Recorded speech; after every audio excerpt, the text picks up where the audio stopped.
Eu sou o Thiago, você tá no Música Curiosa, e normalmente aí quando um artista lança um disco novo, o jeito de ouvir ele é o jeito de sempre, né? Foi mudando com o passar do tempo aí de LP pra CD, pra MP3, streaming, tudo mais, mas normalmente é só ir lá, botar pra tocar e ficar ouvindo, né? Não tem muito segredo não. Pois é, mas tem artistas aí que decidiram usar a criatividade e inovar até nisso, até na forma de se ouvir um novo álbum. Então é justamente por isso que a gente traz uma lista aqui de discos ou singles lançados em formatos insanos. Bom, no ano de 1997, a banda The Flaming Lips lançou o seu 8º disco, Zaireeka.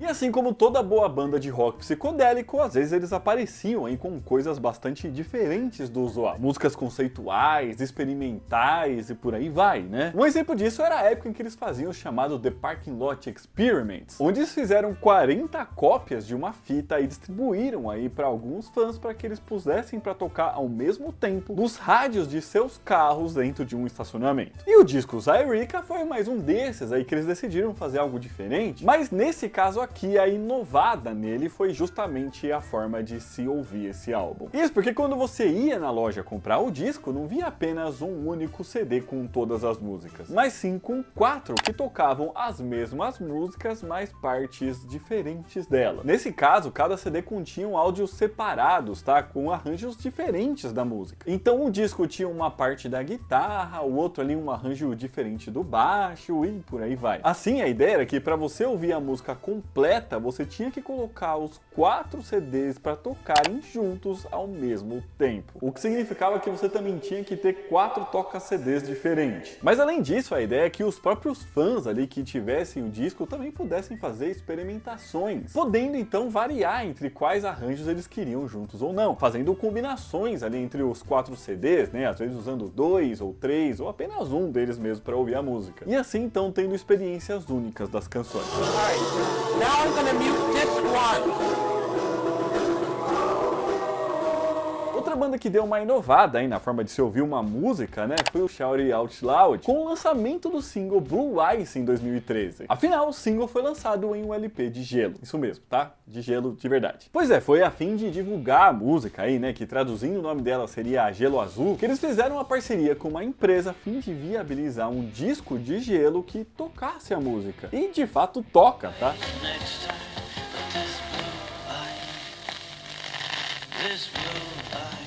Claro que se tratava apenas de uma edição especial, né, sendo vendida apenas 10 unidades aí do tal disco de gelo. E como vocês devem imaginar, a gravadora não enviava ali diretamente já o disco feito de gelo para as pessoas que compraram ele, né, afinal ele ia derreter no caminho. Mas sim um molde onde as pessoas colocavam água dentro e punham no congelador, né, para aí sim virar o disco de gelo. Pra logo depois então pegar, colocar ali para tocar como se fosse um vinil com agulha e tudo mais e ouvir a música enquanto o disco ia derretendo. Mas como era uma música só, dava tempo de ouvir inteira, pelo menos, né? Uma curiosidade, tá, é que uma das preocupações ali da gravadora é que quando o gelo era formado, também faziam bolinhas dentro do gelo, né, normal. Mas essas bolinhas podiam mudar a sonoridade da música quando a agulha passava por cima. Mas nesse caso também não tem muito o que fazer, né, as bolinhas iam ser formadas. Então, no final, o que sobra é a experiência, né, já que pelo menos aí, toda vez que você congelar o disco para ouvir ele novamente, as bolinhas vão estar em lugares diferentes. Então eu acho que você pode ouvir que cada vez você ouve uma música diferente também.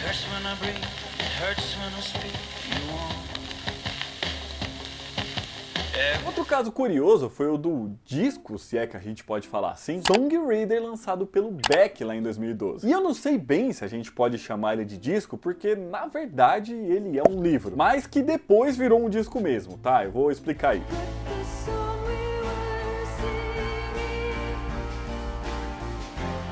O cantor, querendo entrar aí nessa questão mais conceitual da música, né, em 2012, pegou uma série de músicas que ele vinha trabalhando desde 2004 ali, que ele utilizaria para lançar em seu próximo disco, mas acabou não gravando elas. Mas sim lançou um livro contendo as 20 partituras das músicas que estariam em seu próximo disco. E chamou esse livro de Song Reader, ou leitor de música em português. E o mais interessante, tá, é que ele mesmo, de fato, nunca gravou essas músicas que estavam no livro. Com a editora, então, depois do lançamento do livro, divulgando que ela disponibilizaria ali em seu site essas músicas gravadas, mas por outros artistas e não pelo próprio Beck. Em 2013, ele ainda fez ali uma espécie de turnê desse disco/livro, mas sempre junto com outros artistas apresentando essas músicas. Sendo lançado também um disco em 2014 dessa mesma forma, tá? Gravado por outros artistas. Então é isso, ele lançou um disco que ele não gravou, na verdade, mais ou menos isso.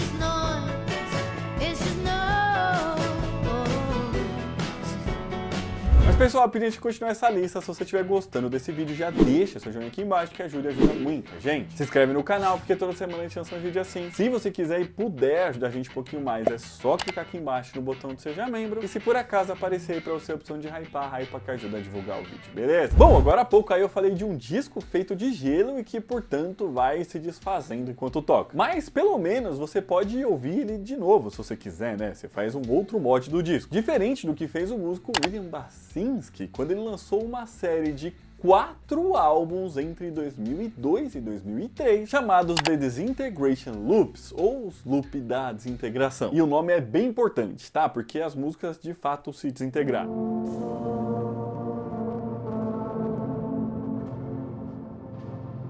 E tudo começou em 2001, quando ele estava gravando ali algumas novas músicas que sairiam em seu próximo disco. Acontece que para as gravações iniciais ali, de teste mesmo, ele usou fitas cassetes que já eram usadas e estavam bastante antigas, com ele gravando essas novas músicas por cima do conteúdo que tinha antes lá nelas. Porém, justamente por essas fitas serem antigas e já estarem usadas, conforme ele gravava e depois ia ouvir ali o que ele tinha feito, enfim, ele gravava, voltava, ouvia essas coisas, a fita ia se degradando e a gravação que ele tinha acabado de fazer ia falhando, chiando e aparecendo outros barulhos e essas coisas. Assim, uma tentativa ali meio que desesperada, ele pegou essas fitas e tentou digitalizar rapidinho e tudo mais para ver se recuperava ali aquilo que ele tinha perdido. Mas não deu tempo não, era tarde demais e a gravação tinha ficado daquela forma mesmo, tava ruim de ouvir, não dava para entender direito a música. Porém, vendo o resultado, ele acabou curtindo esses ruídos que ele tava ouvindo ali. Então ele mixou esses sons, colocou reverb e tudo mais, outros efeitos, e lançou essas versões com as músicas desintegradas mesmo em uma série de 4 discos, que inclusive acabaram virando um dos seus trabalhos mais conhecidos em toda a sua carreira.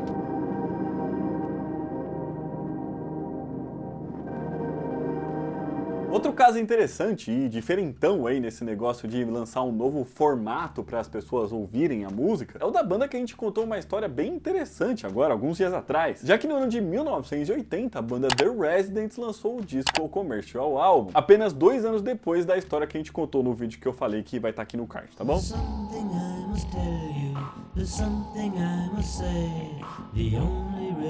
Esse foi o 7º disco da banda, que é bastante conhecido aí por ser muito experimental. Eles sempre fizeram coisas bem diferentes. E no caso desse álbum, também foi assim, né? Afinal, assim como o próprio nome do disco diz, a ideia era fazer um álbum comercial. Mas quando eu falo comercial, é que era pra ser um disco de comercial mesmo, de propaganda de rádio. Assim, ele tem 40 músicas com exatamente 1 minuto de duração cada uma. E a ideia era que elas funcionassem como se fossem jingles de propagandas de rádio. Com a banda, inclusive, sugerindo aos ouvintes que as pessoas ficassem ouvindo as 40 canções e looping, uma atrás da outra, acaba, começa de novo, acaba, começa de novo. Sem contar que para promover o disco, os Residents lá na época compraram 40 espaços publicitários de exatamente 1 minuto na rádio mais popular de São Francisco na época, de forma que as músicas fossem sendo tocadas na estação por 3 dias consecutivos, como se fossem de fato jingles de propaganda. Tipo, as músicas tocavam no meio da programação como se fossem propagandas e não como se fosse a música ali que estava sendo tocada pela própria rádio. Com a ideia da banda sendo que você ouvisse o disco como se estivessem ouvindo propagandas uma atrás da outra.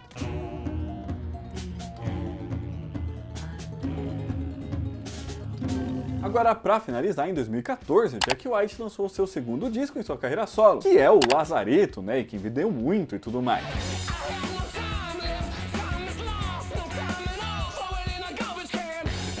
Acontece que, de forma promocional também, ele lançou um LP desse mesmo álbum. Mas não era qualquer LP, já que esse disco, na verdade, ele chamou de um Ultra LP. Justamente por conta de todas as diferenças que ele trazia ali de um LP comum. Primeiro que, diferente aí dos LPs comum, para começar a ouvir o disco do começo, você não colocava a agulha na parte de fora do álbum, com a agulha ali enquanto você vai ouvindo de fora para dentro, né, como normalmente acontece. Já que nesse caso aqui, você começava a ouvir o álbum de dentro para fora. Você tinha que colocar a agulha então na parte mais de dentro do disco, como se o álbum então fosse sendo tocado de trás para frente, só que as músicas eram tocadas normal, tá? Não era tocado ao contrário não. Além disso, ele também tinha faixas escondidas bem no centro do vinil, naquele lugar onde normalmente tem um adesivo divulgando o álbum ali, falando qual que é, essas coisas, sabe? Então você tinha que colocar uma agulha nesse lugar para ouvir uma música. E se você nunca colocasse, talvez você também não descobrisse que tinha uma música para ser tocada ali.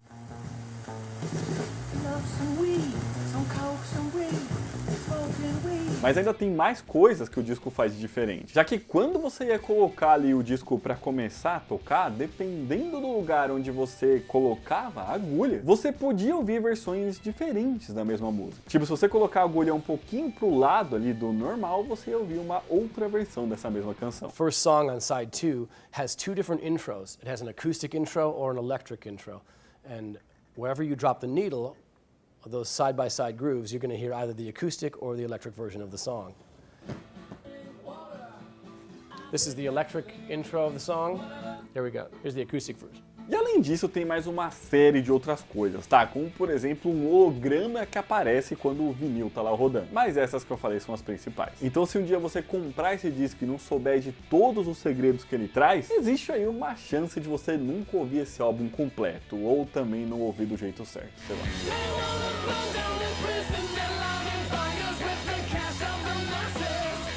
Mas então é isso, pessoal, esse vídeo ficando por aqui, espero que vocês tenham gostado. Se gostaram, já deixa seu joinha aqui embaixo. Comenta aqui pra gente o que você achou desses jeitos diferentes aí de se ouvir uma música. Fala aqui pra gente. E qual que você achou mais interessante, né? Tem alguns legais, né? Outros são meio malucos, mas enfim. Você tem alguns desses discos que eu falei? Deixa aqui pra gente também outras bandas e artistas que lançaram álbuns e discos em formatos diferentes do que eu não falei por aqui. Bom, aqui dos olhos eu tô deixando outros vídeos pra vocês assistirem. Um beijo, até a próxima e tchau!